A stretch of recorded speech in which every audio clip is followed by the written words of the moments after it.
Hey, what's going on, folks? Let's see if I can record what I'm doing here.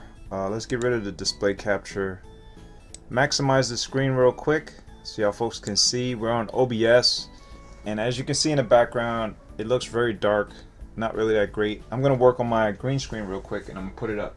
So if y'all folks don't have a green screen, this is what you need: a green fabric.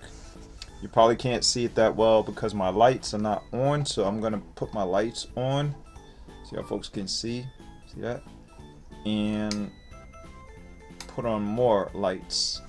And right now I applied what is known as the chroma key effect. So the chroma key is in effect showing on the screen even though it's dark. Let me get one more light. Here goes another light bulb moment, right? So we're gonna put this other light on, and let's see. Sorry about that. Sorry about my arm being in the way. Alright, we got that light on. Green screen, and you can't see it that well, right? It's not green, but I'll get rid of that real quick. Let me go into my filter. So this is the OBS sources right here. I'm using another OBS instance. I'm actually running two at the same time, trying to see if I can do my videos a little different without having that mirror effect occur. So what we're gonna do, go into filters from the video capture device, and this is more for people that are a little bit advanced, that have been watching my videos already. So I'm gonna start to speed up a little bit, so this is more like an intermediate course. So we're gonna go to chroma key, and we're gonna knock out that chroma key, which is here. I have two that are not active, and these two I play around with just to experiment. I also have a color key, as you can see right there. So we're gonna knock out that chroma key 2, and now you can see the green. See? So make sure you get a green screen or a green fabric from a fabric store, and you can get yards of it for cheap. I got, like, this is, I believe, 2 yards, $3 a pop. So for $6 I got 2 yards, and I'll show you how wide it is. Basically, it is, let me see, from here, and I don't think I can hold it all the way out, so if I stretched it out, it's about here. See, here to here. So if you stretch it out, you're not going to see the full length of it. I don't know if y'all folks can see. Bam. So what I do, I put it up here. Basically, if I can get the middle of it, I put it up here, and I block the full view of the actual,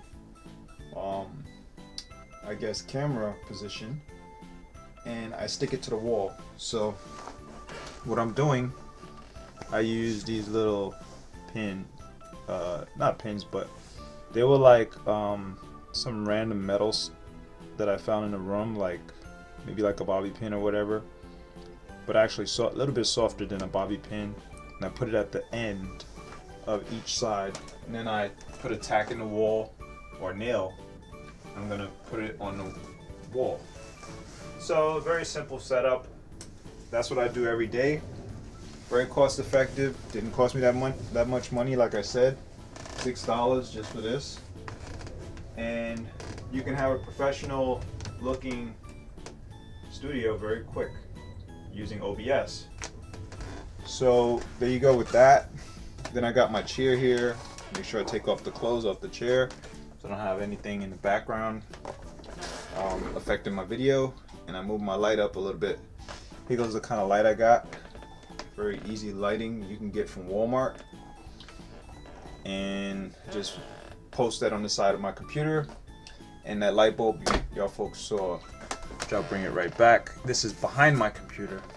I got some stuff back there, so I put that behind to light up my face, make my face stand out a little bit. And then I'm gonna take this and put this over to the side. You want to get rid of as many wrinkles as possible. Sorry about that, it fell. It's kind of unstable. Can't really move it that much once you get it set up, because I have it tacked to the wall. And like I said, it's very cheap, inexpensive. You want to get rid of as many wrinkles as you can in your green screen setup. That's why it's good to have a stand, but I didn't want to purchase a stand because I was very low budget at the time. Currently I got a little bit better budget, but I like my setup, which is still easy and simple, and it's effective. So what I'm going to do is try to lock this down with some kind of heavy something on a desk, basically heavy object, and I got rid of as many wrinkles as possible. So when you get rid of the wrinkles, that helps out your green screen and actually makes your green screen work a little better. So let me get these lights up. And the only thing that I'm having a little issue with is the shadow. As you can see, this shadow over here. If you have shadows, you just want to move that green screen extra fabric over to the side. Just move it over a little bit more and you can get rid of those shadows. I have shadows behind me. Any shadows is going to affect your green screen chroma keying effectiveness and your accuracy to remove all of the pixels in the background. So it's all about lighting, it's all about shadows. The better you improve on that, the better you're going to get as an end result. And right now I'm having some shadow issues over there, probably because I don't know if it's the towel. I have a towel up here. Maybe it's this. Just check everything to see what is causing it. Let's see if I move this towel. Nope, it's not the towel.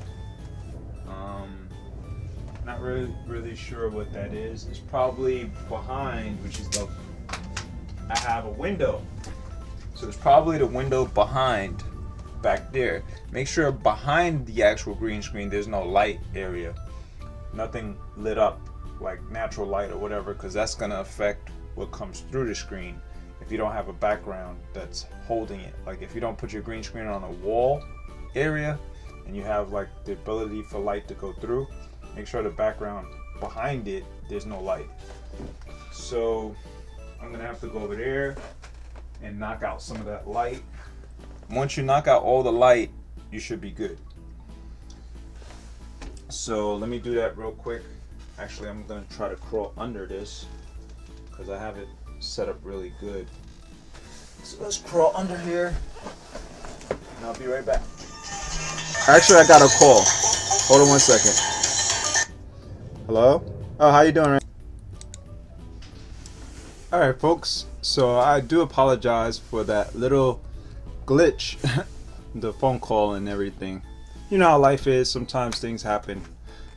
Alright, so this is my green screen setup now. Y'all folks should be able to see when I apply the chroma key, everything's going to fall into perspective, hopefully. And there you go. Now, applying the chroma key removes everything. So we're gonna hit the close, and there you go. If y'all folks didn't get the video on how to apply the chroma key, y'all folks can check that out in the upper right corner. But pretty much it's really simple.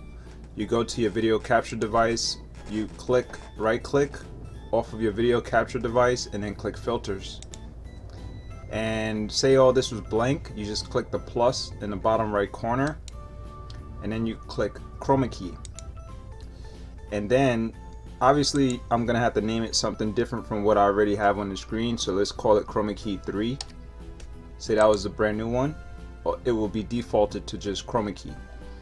And let's turn off the other one, and now it's applying automatically the green screen removal for that particular color. So key color type is actually where you would go to if you had a blue screen or you had a particular color contrasting for that particular background. So you can remove any color pixel in the background by custom removal. So you go to custom, you click select color, and you choose whatever color you want to key out. So say I wanted to key out this bluish purple or whatever, I can click that and then click OK. And as you can see, it keyed out and basically removed that kind of pixel. And it also will remove whatever pixels that are in between that color sometimes. That's why people use green, because green it's a detectable color only by certain color pixels. basically you will be only deselecting the high contrasting green, and then the rest of the colors will stand out. So good example, let's go to the extreme green, that's like neon green, and as you can see my face is getting keyed out. That's why they don't use neon green per se, but they use kind of like a in between, like, let's see, maybe here. That looks kind of ghosty. I'm ghosted out. Actually, let's go back to the default. So the default is actually not a bad selection. The similarity and the smoothness is adjusted automatically. And if we wanted to change this one, we would have to change the similarity and smoothness, but I don't want to change that because it's going to throw it off. When you do that, it basically adjusts back and forth. The actual removal of the certain colors being keyed out. Actually, I could adjust it and it wouldn't really make that big of a difference. Let's see, because this one's already adjusted. So let's see these two. The differential on these two is the similarity is the same, the smoothness is a slight difference because I backed the smoothness up to remove some of the issues I'm having. And this is what it's going to look like when it goes into the video mode. So this part here is what you'll see, pretty much all in black. This gray area you're not going to see as the video is recorded. So I'll show y'all folks that real quick. Let's do a real quick recording of this section. So I'm going to do start recording, and hey, I'm just testing it just to show y'all folks to see how it works. Stop recording, then we're going to go to file, show recordings. When you go to file and show recordings, that's where you basically are going to find the archives of your videos, because your videos should be basically defaulted to your videos folder on your PC. OBS automatically defaults it, but you can change that and adjust that as well, and I'll show y'all folks that a little bit, maybe a little later. So let's see which one it is. It's this one right here.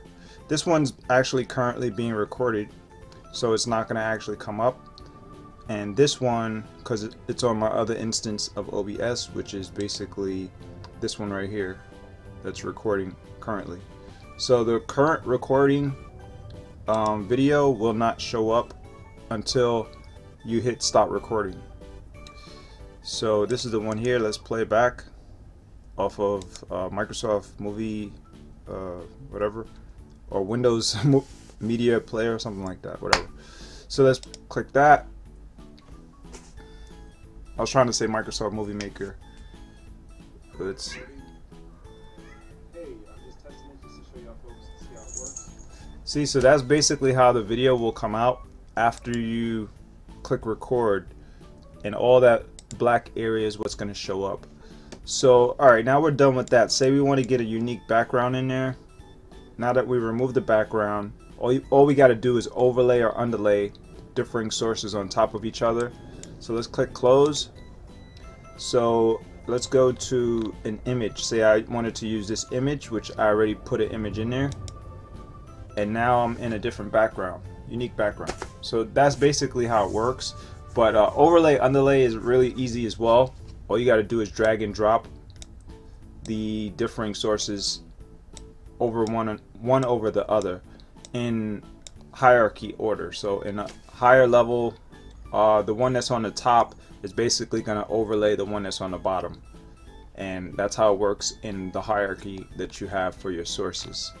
So like this source image here, below this source image here, basically it's behind it, so you won't be able to see it unless I resize it to make it smaller. So say I go to this source, I have to select that source.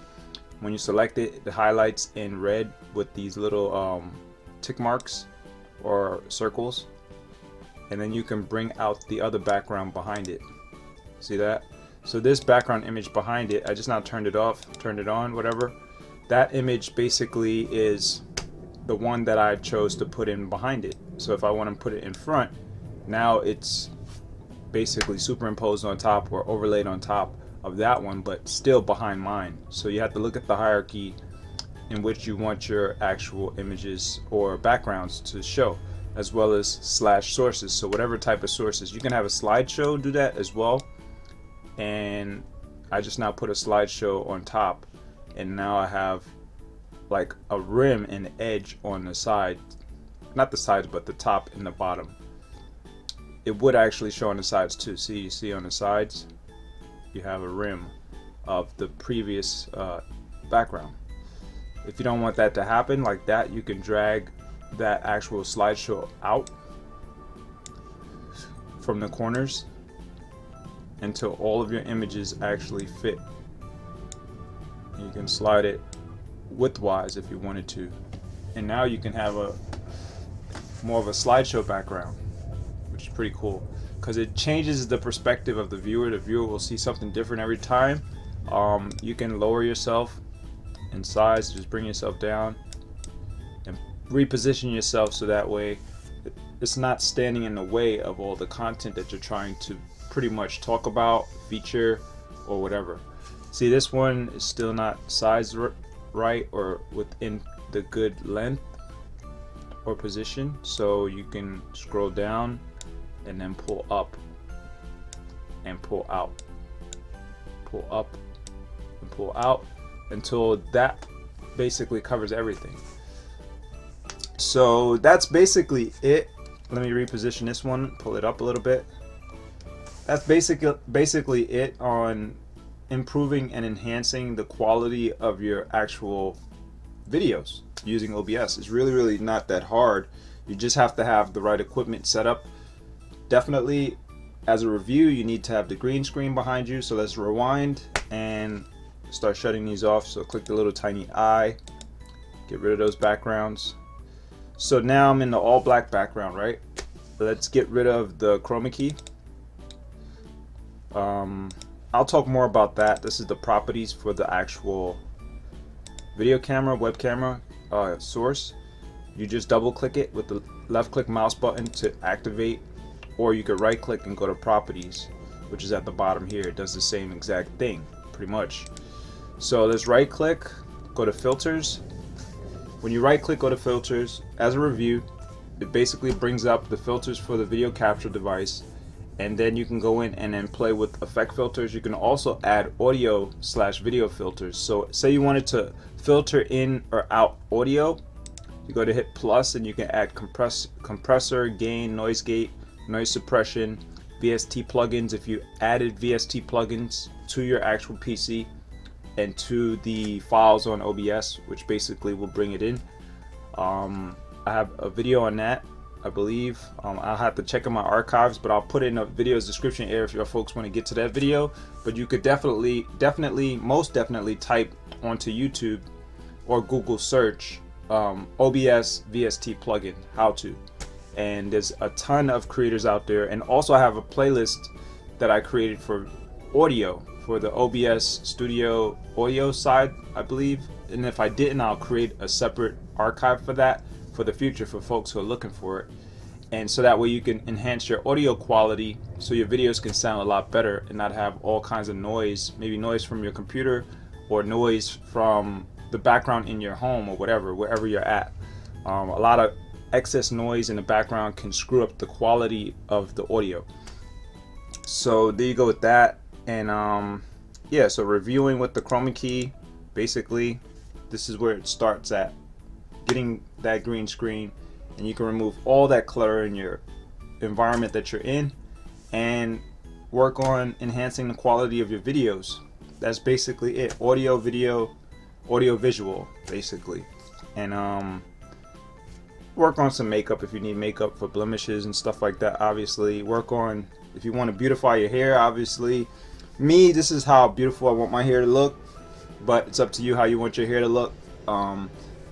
Make sure you wash your face, brush your teeth, all those things, you know, basics to living, hygiene and all that. And the better you look to your audience, the more you're gonna stand out in your videos. And that's basically it. That's what I go through every day. I got my little makeup. I don't have a makeup kit, but I have a little makeup thing right here. that I play with, I utilize. It's known as Derma Blend Professional from Cover Cream, I guess. I'm not sure if that's the company, but it's really dope. It's a nice product. Actually, it's my lady's product. She bought it, and she basically used it, and then she gave it to me because it matches my complexion really well. When I use it, as y'all folks can see, and y'all been seeing in my videos, none of my, you know, not so pretty beauty marks don't show up. Actually, all of this is from hair bumps. So I get too many hairs on my face, and men deal with that. That's why I don't shave. If I was to shave all the time, my whole face would be red and it'd be razor bumps everywhere and scars. And I had that problem when I was in the military. That's actually when it started. So if you have those kind of problems with your facial features in terms of quality, not being able to offer up the best quality of video, then keep in mind that, you know, it's not gonna always be that way. You can always improve it. It's up to what you choose to do, but definitely makeup helps. Even if you're male, female, whatever, doesn't matter. That's why in Hollywood they use makeup so that people don't focus on your imperfections, the blemishes and things like that, and instead they focus on the performance. They focus much more on the content that you're choosing to feature, offer up, talk about, put into your videos, act upon, or whatever. Your props in the background and all of the different stuff that you can offer. In the future, what I'm going to try to do is get studio space and studio time where I can actually perform videos in a much better visual effect of a studio set. And definitely I'm working on virtual sets and have a video studio space where I could walk around in a green screen environment and play around with that. I think that would be fun. Do news type of cast, have like a wireless mic on the side of my outfit, whatever I have on, or in my pocket or whatever. You can also use smartphones as a wireless mic, but if you don't have it up in the pocket, it's gonna be muffled pretty much. So you know, try to work on that. Maybe you can get a smartphone with a way to connect the microphone to tie in, so it could become like an extension to a wireless mic. I never seen anything like that, but that would be dope. Other than that, I'm out of here. Love and peace to all. Mike, peace on enough. I'll see y'all folks in the next video, and the next video, and the next video, and the next. Hopefully y'all folks like this. Feel free to share it socially. Feel free to hit the thumbs up if you liked it. Feel free to subscribe, and don't forget to hit that bell icon if y'all folks want to get my latest videos, because that's basically what keeps us afloat. Getting people to keep watching videos will keep the creators constant and consistent, even more consistent, with coming up with more videos for y'all folks, because that's basically how we thrive. We survive off of the fact that people are viewing our content. When we don't get that many viewers, people tend to get discouraged, and some people quit YouTube. That's just what it is. It is what it is. So if you like a creator, definitely hit that bell icon. If you like a YouTube creator, all YouTube creators pretty much need the love and support of viewers. And without y'all guys and gals, basically we won't even care to come back to the platform and even upload a video. Me personally, I upload videos even if I don't get viewers. I'm not here just for views. I'm here actually to help teach people whatever I learn and things that I come across and knowledge that I gather across the pages of time through my lifetime. So if that's what you're looking for, there you go. I'm into tech tips, obviously anything that can help for video, because video is something that I was very weak at, and I'm still weak at, and I'm trying to get better at. And other than that, I'm out. Peace.